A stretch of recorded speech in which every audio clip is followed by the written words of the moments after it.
मिस्र के 5वें सदर कौन थे जिन्होंने डिक्टेटरशिप ख़त्म की और जमहूरियत की बुनियाद रखी, और फिर उन्हें सदारत से माजूल क्यों किया गया? हस्नी मुबारक कौन था और अब्दुल फताह सीसी कौन था, और इसने मोहम्मद मुर्सी के साथ कौन सा जुल्म किया? आज हम आपके लिए लाए हैं मिस्र के सदर मोहम्मद मुर्सी की इंतहाई दिलचस्प बायोग्राफी। ये मिस्र के 5वें सदर थे। इन्होंने मिस्र में डिक्टेटरशिप का खात्मा किया और वहाँ जमहूरियत की बुनियाद रखी। बाद में इन्हें सदारत से माजूल भी कर दिया गया। तो आइए आज इनकी ज़िंदगी के सभी पहलुओं का जायज़ा लेते हैं। मोहम्मद मुर्सी दरियाए नील के मशरकी किनारे पर वाक़या सूबे अल शर्किया के एक देहात में पैदा हुए। इन्होंने काहिरा यूनिवर्सिटी से इंजीनियरिंग की डिग्री हासिल की और फिर 1978 में इंजीनियरिंग में ही मास्टर की डिग्री भी हासिल कर ली।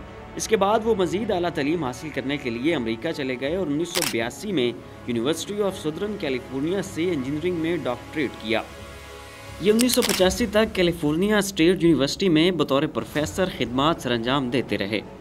इस दौरान इन्होंने national aeronautics and space administration यानी नासा के लिए भी काम किया। ये वहाँ खलाई शटल प्रोग्राम बनाने में मसरूफ़ रहे और बड़ी हद तक इसे कामयाब बनाने में कामयाब रहे।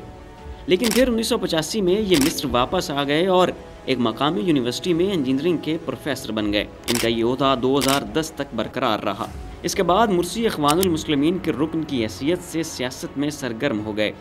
इख्वानुल मुस्लिमीन मिस्र आलम इस्लाम का मिसाली गिरोह है, जिसकी बुनियाद मिस्र के इस्लामी मुफक्किर और आलिम दीन हसन अल बन्ना ने 1928 में रखी। ये पौधा सिर्फ मिस्र तक ही महदूद न रहा, बल्कि इसकी शाखें तमाम तर आलम इस्लाम में मुख्तलिफ नामों से फैल गईं। बाद में यही गिरोह हमास का बानी बना, जो फ़लस्तीन में अलम जिहाद बुलंद किए हुए है।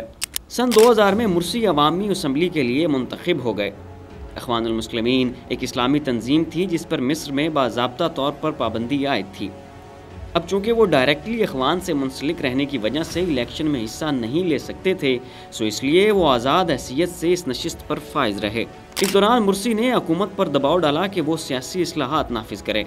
इन्होंने कुछ चीदा कवानीन और जाबिराना इक़दामात को ख़त्म करने का मुतालबा किया, जिनमें पुलिस को गिरफ्तारी और नज़रबंदी के लामहदूद इख्तियारात अता किए जाना शामिल था। इन्होंने उन कवानीन की मनसूखी का मुतालबा किया जो सियासी जमातों के वजूद और तश्कील पर कदगन लगाते थे।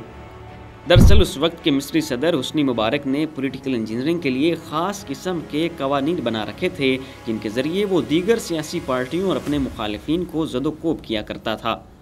मुबारक 1981 से 2011 तक मिस्र का सदर चला आ रहा था। इसने अपने इक़्तिदार की जड़ें मजबूत करने के लिए बेबहा खून बहाया और मिस्र की सियासी जमातों को दबाए रखा। इस मकसद के हसूल के लिए उसने पुलिस और अफवाज को गैर ज़रूरी इख्तियारात दे रखे थे, जिनसे वो अवामुन्नास की इज़्ज़त नफ्स को मजरूह किया करता था। मुर्सी पहले रोज़ से ये सब देखते आ रहे थे और उन मजालिम से तंग आ चुके थे, इसलिए वो अपना एक ख़ास किस्म का बयानिया लेकर अवाम में उतरे, जिसकी अच्छी खासी पजीराई हुई। मुर्सी ने ख़ुद को एक मुआशरती क़दामत पसंद के तौर पर ज़ाहिर किया और हुकूमत से मुतालबा किया कि वो गैर मुहज़्ज़ब और गैर शरई तफरीही सरगर्मियों पर सख्त पाबंदियाँ लगाए। मुर्सी अमली तौर पर मुल्की सियासी मंजरनामे पर नुमायाँ तो 2010 में हुए, लेकिन इससे कबल भी वो मुल्की सियासी फ़िज़ा में नाकाबिले फरामोश किरदार अदा कर रहे थे। 2006 में इन्हें इख्वानुल मुस्लिमीन के इंतहाई आला ओहदे पर नामजद कर दिया गया। 2006 के अवाखिर में मिस्र में आज़ाद अदलिया के क़याम का मुतालबा करने वाले मुजाहिरों में हिस्सा लेने के बाद इन्हें 7 माह तक गिरफ्तार भी रखा गया था। इन्हें जनवरी 2011 की उन एहतजाजी मुजाहिरों के दौरान भी गिरफ्तार किया गया था कि जिनकी बदौलत हुस्नी मुबारक को सदर के ओहदे से सबक दोष होना पड़ा था।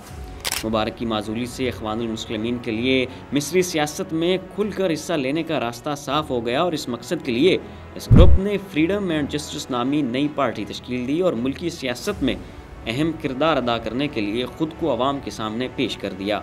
अप्रैल 2012 में पार्टी का असल उम्मीदवार बाज़ वजूहात की बिना पर नाअहल करार दे दिया गया था, जो इंतखाब में हिस्सा ना ले सका, जिस पर पार्टी ने मिस्र के सदारती इंतखाबात में उम्मीदवार के तौर पर मुर्सी का इंतखाब कर लिया। मुर्सी ने मई में वोटिंग के पहले मरहले में सबसे बड़ी कामयाबी हासिल की और 16 और 17 जून को होने वाले एक रन ऑफ में हस्नी मुबारक के मातहत साबिक वज़ीर आज़म अहमद शफीक को शिकस्त दे दी। ये डॉक्टर मोहम्मद मुर्सी की बहुत बड़ी फतह थी, जिसका बराह रास्त फ़ायदा मिस्र को पहुँचा था। उस वक्त मुल्क सियासी अदम इस्तेहकाम का सामना कर रहा था। एक तरफ तो नए मुजाहरे हुए थे जिनकी बदौलत सरकारी इमलाक को काफ़ी नुकसान पहुँच चुका था, तो दूसरी जानिब مرسی کو سیاسی مخالفین کا بھی سامنا کرنا تھا، اور تو اور انہوں نے ایسے قوانین کا مسودہ بھی تیار کرنا تھا جس سے مصر کا آئندہ نظم و نسق چلایا جا سکے۔ مرسی سیاسی عدم یقینی کی صورتحال کے دوران اقتدار سنبھالنے کے لیے تیار تھے، اور بالآخر 30 جون کو مرسی نے صدر کے عہدے کا حلف اٹھایا اور صدارت کی کرسی پر براجمان ہو گئے۔ یہ مصر کے 5ویں صدر تھے۔ ان کے آتے ہی مصر میں جمہوریت بحال ہو گئی، اور اب اگلے مرحلے میں یہ ایک نیا قانون پاس کرنے والے تھے۔ اگرچہ مرسی نے مسلح افواج کی سپریم کونسل کی عبوری فوجی حکومت کے زیر سایہ عہد صدارت کا آغاز کیا تھا، جن کا مرسی پر اچھا خاصا دباؤ تھا، تاہم انہوں نے اگست کے وسط میں کونسل کے متعدد سینئر ممبروں کی سبکدوشی کا اعلان کرتے ہوئے ان کے اختیارات ختم کر دیے۔ مرسی کی پہلی بڑی خارجہ پالیسی پر کامیابی نومبر 2012 میں ہوئی، جب انہوں نے غزہ کی پٹی میں اسرائیل اور حماس کے مابین ایک ہفتہ تک جاری رہنے والے تنازع میں جنگ بندی کے سلسلے میں مدد کی، جسے بین الاقوامی سطح پر بھرپور سراہا گیا۔ 22 نومبر کو فائر بندی والا مارکہ کروانے کے دوسرے دن بعد مرسی مصر کی عدلیہ کے ساتھ اپنے متنازع تعلقات کو دور کرنے کے لیے حرکت میں آ گئے، اور یہ اعلان کیا کہ مستقل آئین آنے تک صدر کے طور پر ان کا اختیار کسی بھی قسم کی عدالتی نگرانی میں نہیں ہوگا۔ ان کے اقتدار میں آنے سے قبل عدلیہ کے پاس کافی اختیارات تھے، جن کے تحت وہ کسی بھی وقت اسمبلی کو تحلیل کر سکتی تھیں۔ انہوں نے حکم نامے میں کابینہ اور عدلیہ کے پاس موجود اسمبلی کو تحلیل کرنے کا اختیار بھی سلب کر لیا۔